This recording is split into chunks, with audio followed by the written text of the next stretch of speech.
Chapter 15. Shonda. Shonda knew it had to be done. She had to tell Dante that Deacon was his father. Ever since he'd begun asking questions a few months back, she'd known it would have to be done.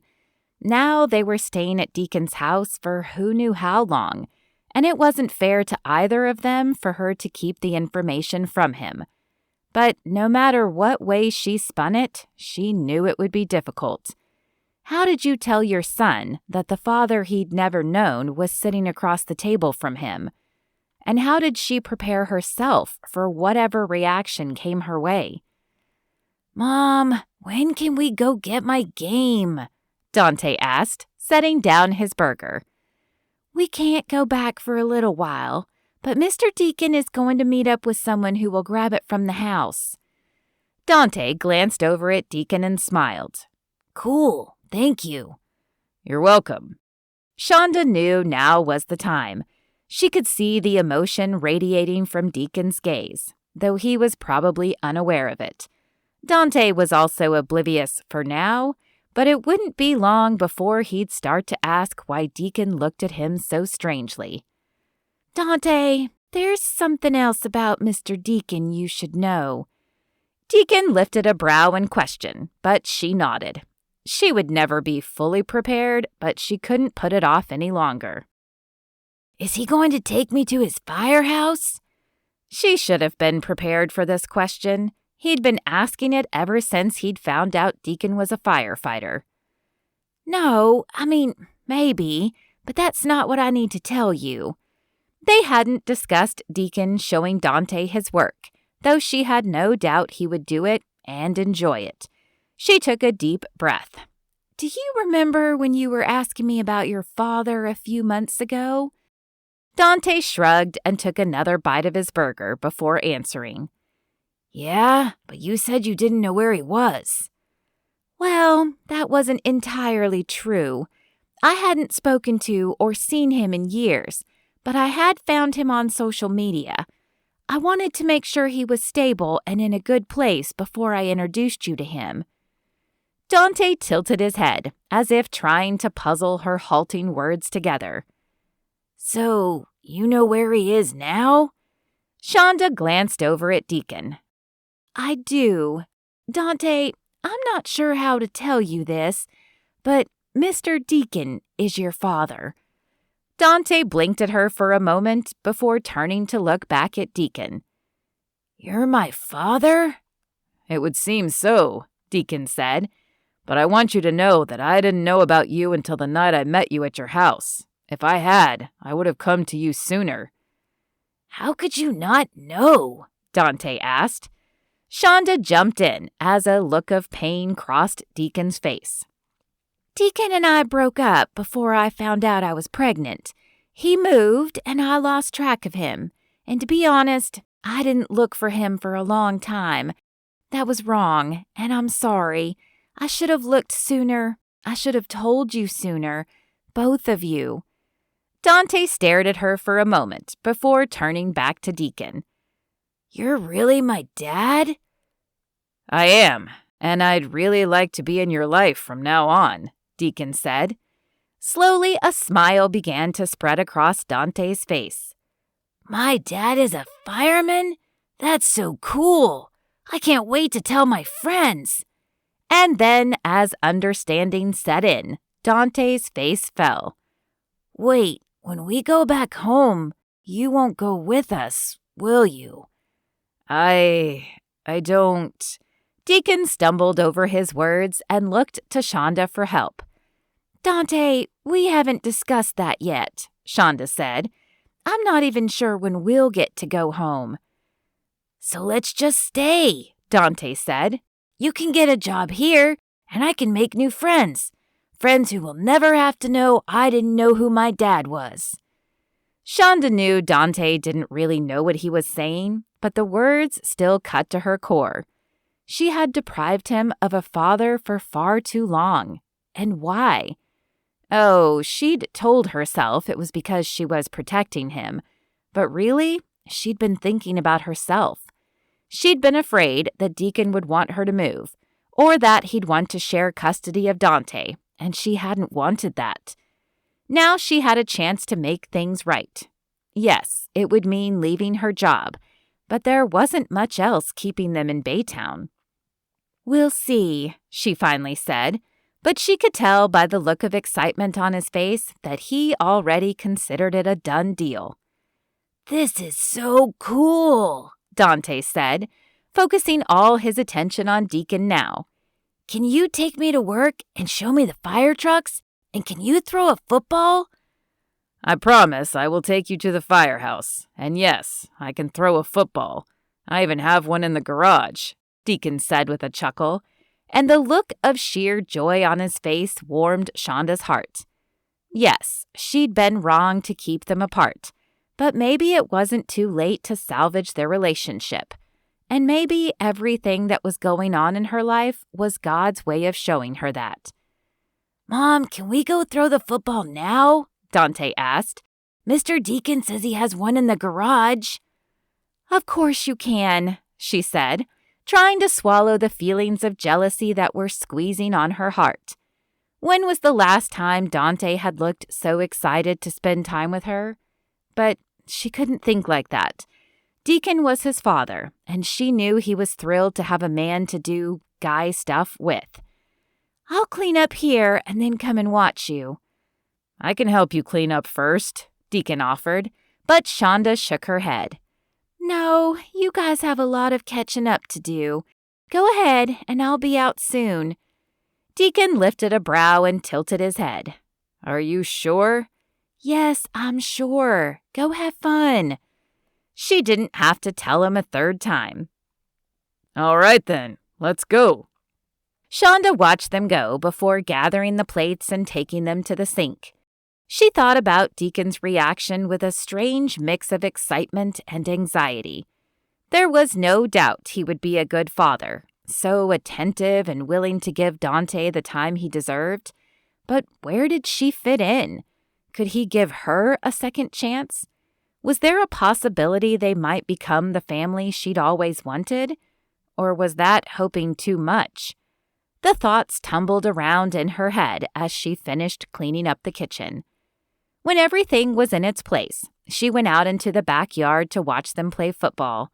The sun was still shining, though it had already begun its descent, and the air had cooled considerably. But that didn't seem to bother Dante, who was beaming with excitement as he ran around, trying to catch Deacon's passes. Every time he caught one, he would whoop and holler and perform some silly little dance. Shonda felt a rush of pride swell inside her chest, although part of her was also jealous that Deacon was able to make him so happy. Deacon had changed since the last time she'd seen him. He was still confident, but now it was a quiet confidence rather than a braggadocious one. He looked more relaxed, making his handsome features more prominent, and he'd definitely figured out an eating and workout plan that shredded his already lean physique and accentuated his muscles. She pulled her gaze from him as she felt the heat climb up her neck. "Mom, did you see my catch?" Dante asked as he ran past her. "I sure did. Great job, honey." She continued to watch them toss the ball back and forth until it grew too dark to see. "Can we do it again tomorrow, Mr. Deacon?" Dante asked. "I'm meeting up with someone to get some more of your things, but if I get back in time, and if it's okay with your mom," Deacon said, patting Dante on the shoulder. Dante turned his eager eyes on Shonda. "Can we, Mom, if Mr. Deacon gets back in time?" "I don't see why not, but right now it's time to get cleaned up for bed." "Oh, man," Dante said, but the words didn't hold the usual whine. They were said more out of habit than out of passion, and she wondered if spending this time with Deacon had anything to do with that. "Get your jammies on and I'll be right there," Shonda said as they stepped back into the house. "Can Mr. Deacon help put me to bed?" Dante asked, looking up at Deacon. Shonda felt the strings pull a little tighter on her heart. "Sure, if he's up for it." Deacon grinned. "You might have to tell me what to do, but I'm definitely up for it." "All right, back in a bit." Dante spun and raced down the hall to the spare bedroom. "I've never seen him so excited for bedtime," Shonda said. Deacon placed a hand on her arm. "Hey, it's just because it's new. Once he gets used to the idea of me, the novelty will wear off, but you will always be his mom." Shonda sighed. "Yeah, it's always just been the two of us. I'm not used to not being the one he wants." Deacon opened his mouth to speak, but Dante beat him to it as he raced back down the hall. "I'm ready, Mr. Deacon." "Okay, well, then let's go." "Mom usually makes me read, but I didn't bring a book with me. Do you think you can pick one up when you get our stuff? My favorite is the ones with the dragons." Deacon smiled and nodded. "I like dragons too. I'll be sure and tell them to grab some books." Shonda followed behind the two, but she felt like a ghost. Dante barely even looked at her. He climbed into the bed and then stared up at Deacon. "Since I don't have a book tonight, how about I just pray for you?" Dante nodded and glanced over at Shonda. "Mom always prays for me too." Deacon smiled up at her before looking back at Dante. "I bet she does. Your mom is a special woman." "And a great mom," Dante said with a yawn. Those words warmed Shonda's heart, and she watched Deacon pray over Dante with tears in her eyes. It didn't take long for Dante to pass out, and when he was asleep and snoring lightly, they both tiptoed out of the room and returned to the living room. "Thank you for today," he said, grabbing her hand. She glanced down at the touch that sent tingles racing up her arm. Then she lifted her gaze to meet his eyes. She felt as if she could drown in their chocolatey depths. "You're welcome. I'm so sorry I waited so long." He shook his head. "It's okay. I'm sad for all the time I've missed, but I do understand your reasons. I wasn't in a good place the last time I saw you, and I know you were just being protective." Shonda pressed her lips together and sighed. That was part of it, but there was more. And as hard as it was, if she wanted this to be something lasting, then she needed to tell him everything. His hands moved to her arms and he rubbed them up and down. "What is it? What's wrong?" "It's just, I followed your career.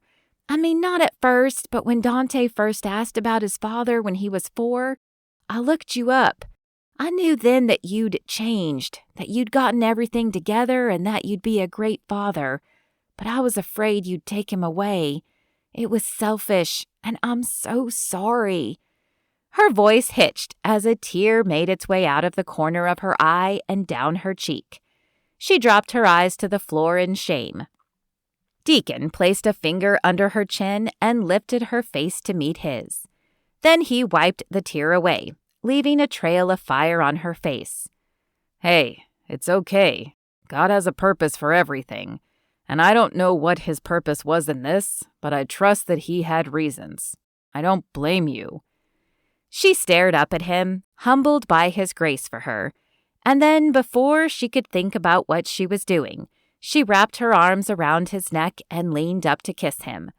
It was tentative at first, soft, but as if her lips remembered all the times they'd done this before, it soon evolved into a more passionate kiss, hungry as if it could devour all the lost years. Emotions exploded within her, and she forced herself to break the kiss before they made the same mistake they'd made years before. She didn't know if they had a future, but if they did, she wanted to do it right this time. Her breath was ragged as she pulled back, but so was Deacon's. "I'm sorry. I should have." He shook his head, cutting her off. "It's fine. I've wanted to do that since the first day I saw you." She smiled and ran her hands along his shoulders, enjoying the feel of the muscles beneath. "You have?" He nodded. "I'd put you out of my mind, but I don't think I ever got over you. I haven't had a real relationship since, and I don't know whether that was because I compared every woman to you, or because somewhere deep down I hoped we'd get a second chance. But the moment I saw you again, all I wanted to do was kiss you." A soft chuckle escaped Shonda's lips. His words were like a mirror of her own feelings. "Me too. But what does this mean?" "Well, I guess that depends on you and your plans for the future," Deacon said, pulling her tighter against him. "Maybe we just take it slow and see where it goes." Take it slow. She liked that idea.